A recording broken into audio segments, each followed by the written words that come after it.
और अगर धातु में देखें तो चांदी को रिप्रेजेंट करता है, और अगर स्टोन्स में देखें तो रियल सी पर्शियन को रिप्रेजेंट, रियल सी पर्शियन पर्ल को रिप्रेजेंट करता है। अब चंद्रमा, जिनका चंद्रमा बहुत उच्च का होता है जन्म कुंडली में, तो उनकी पर्सनैलिटी कैसे होती है, ये बहुत बड़ा सवाल है। हम जा रहे हैं जी कमर्शियल ब्रेक। अब हम बात करते हैं अपने कॉलर से और बात करते हैं आपसे। मैं बात कर रहा था कि जिनका चंद्रमा बहुत उच्च का हो जन्म कुंडली के बारे में, उनकी पर्सनैलिटी किस तरह की होती है। आमतौर पर जो ऐसे लोग होते हैं बहुत ही गोरे रंग के होते हैं, बहुत ही स्मार्ट होते हैं, बहुत ही हैंडसम होते हैं, बहुत ज्यादा इमोशनल होते हैं, बहुत भावुक होते हैं, और बड़ी खूबसूरत आंखों वाले होते हैं, और बड़े सॉफ्ट स्पोकन होते हैं, और बड़ा स्वभाव बहुत अच्छा होता है, यानी बहुत मीठे स्वभाव वाले होते हैं, बहुत अच्छे दोस्त बन जाते हैं। और चंद्रमा उनका, जितनी उनकी आंखें भरी होती है, दांत जितने खूबसूरत होते हैं, और जितनी जुबान साफ होती है, और बोलने चालने का सलीका बहुत अच्छा होता है, उसकी पहचान उसके मुंह से लग जाती है।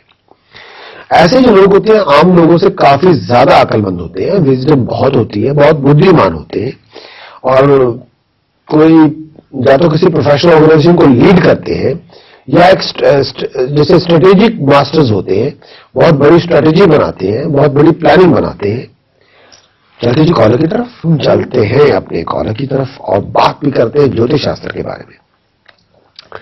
चंद्रमा जिनका उच्च का होता है, हम आमतौर पे ऐसे लोग जो मीठा खाना बहुत पसंद करते हैं, और बहुत लोगों के प्यारे लोग होते हैं, बहुत लोग इनको चाहते हैं, बहुत लोगों को इनसे मोहब्बत होती है, और पैसे भी आम लोगों से ज्यादा होते हैं, सुखी बहुत रहते हैं, और पर्सनैलिटी बहुत अट्रैक्टिव होती है। और ऐसा है कि अगर आप मिले तो आप, जैसे ये ऐसे लोग होते हैं, अगर आप इनसे मिले तो आपको इनसे इश्क हो जाएगा, ऐसे होंगे, आपके दिल को छीन लेंगे।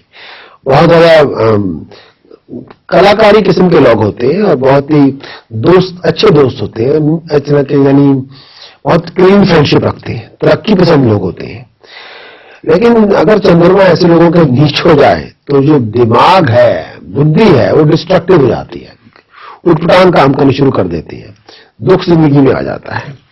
और कई बार तो चंद्रमा जन्म कुंडली में नीच होकर बैठ जाए तो मां का सुख नहीं मिलता, या मां जिंदा नहीं होती, या मां जिंदा होती है तो दुखी बहुत होती है, या मां जिंदा होती है, मां की बच्चे के साथ, अपने ही बच्चे के साथ रिश्ता नहीं होता, यानी उनके साथ आपस में प्यार नहीं होता। मां और बच्चे के साथ, चाहे वो बेटी है तो बेटा है, कोई अंडरस्टैंडिंग नहीं, कोई कम्युनिकेशन नहीं, कोई अटैचमेंट नहीं।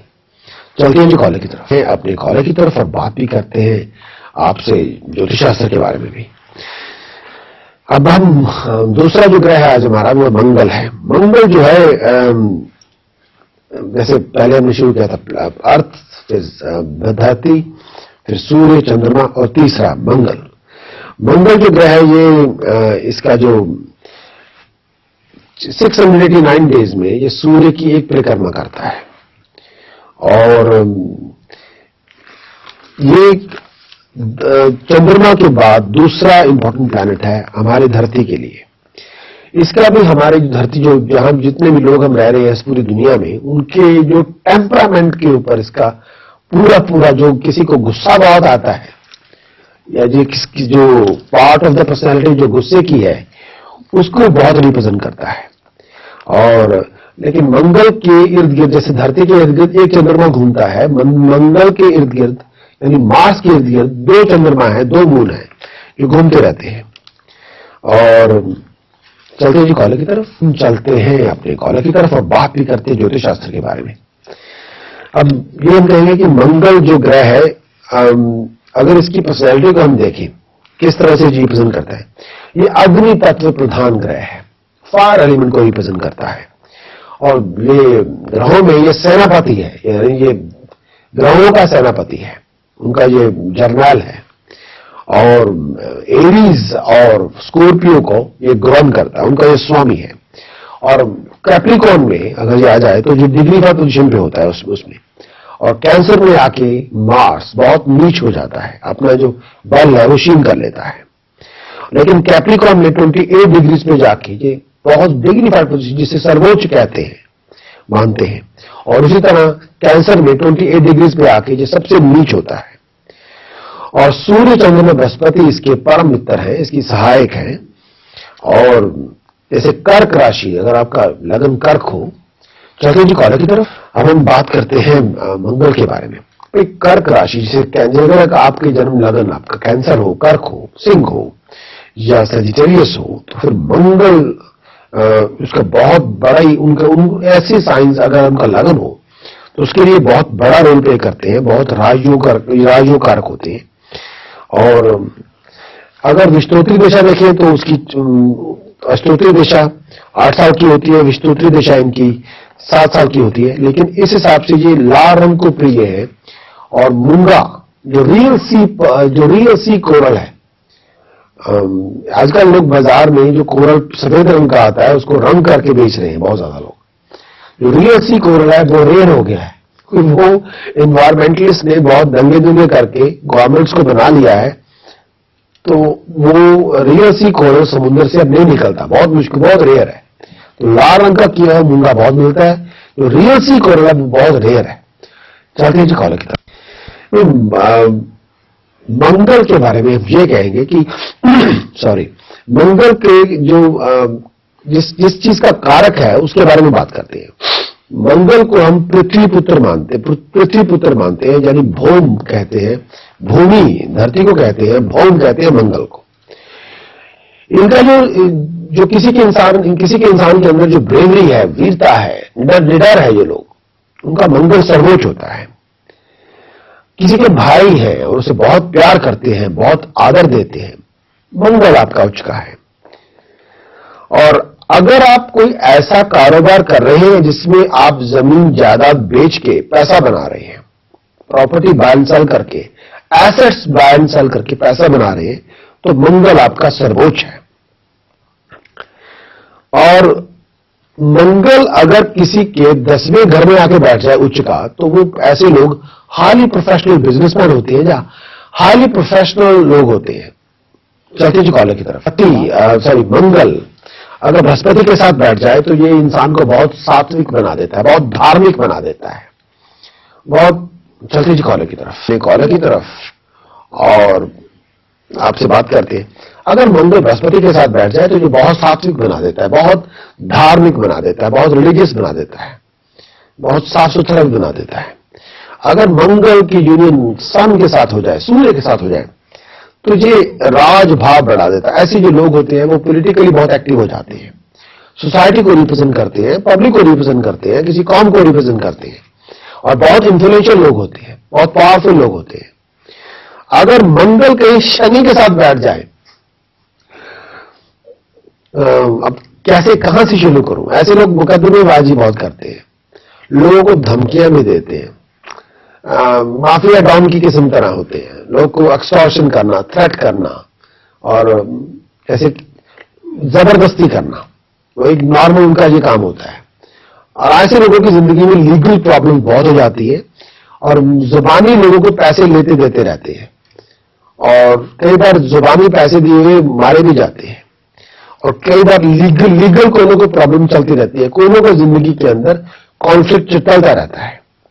तो ये बात है, मुकदमेबाजी चलती रहती है।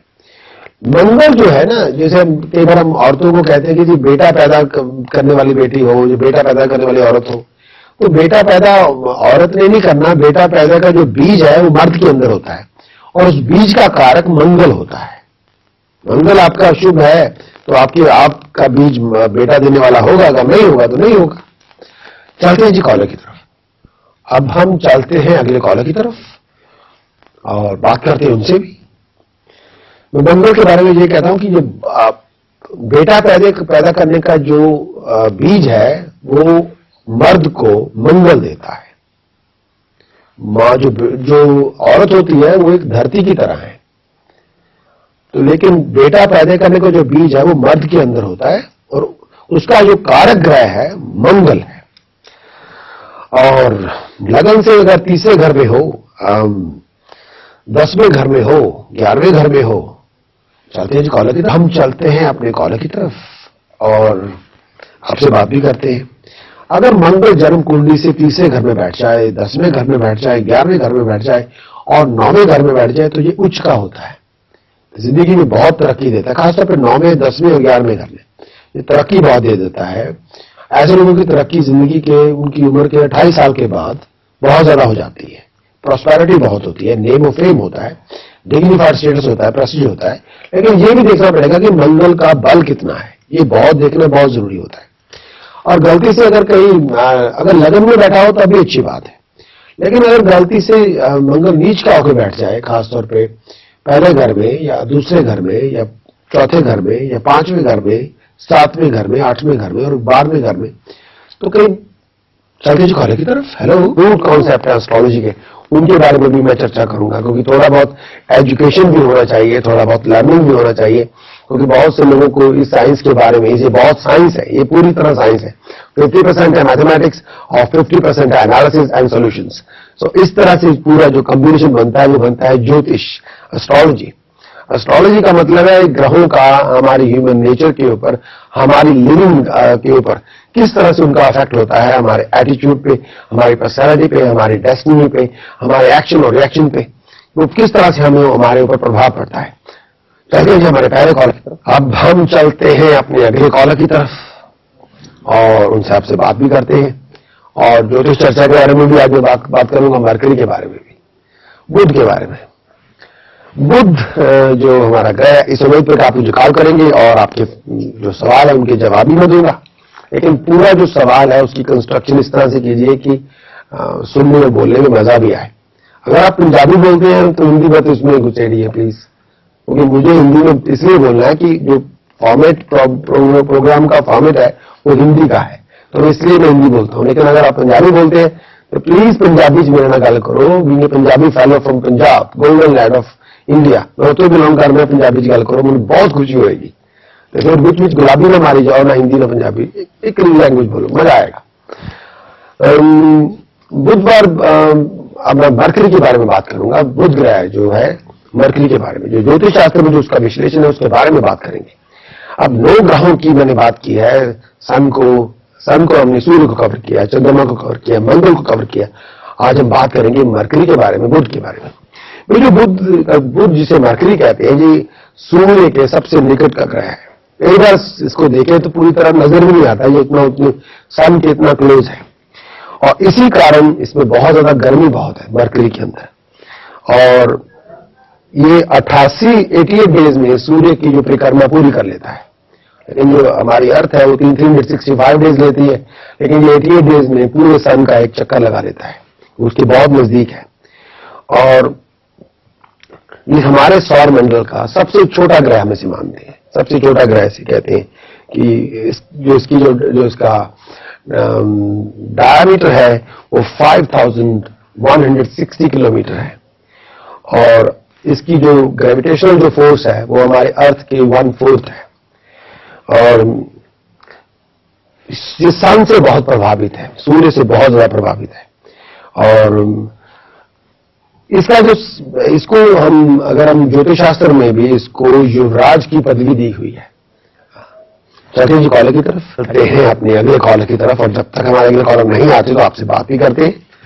मैं वही बात कर रहा हूं कि बुध जो है इसे हमारे ग्रहों में युवराज की पदवी से इन्हें विभूषित किया गया है, और जिसके साथ बुध जो मरकरी बैठते हैं उन्हीं के समान हो जाते हैं, उन्हीं के जो गुण हैं वो एक्वायर कर लेते हैं, उनकी क्वालिटीज वो एक्वायर कर लेते हैं।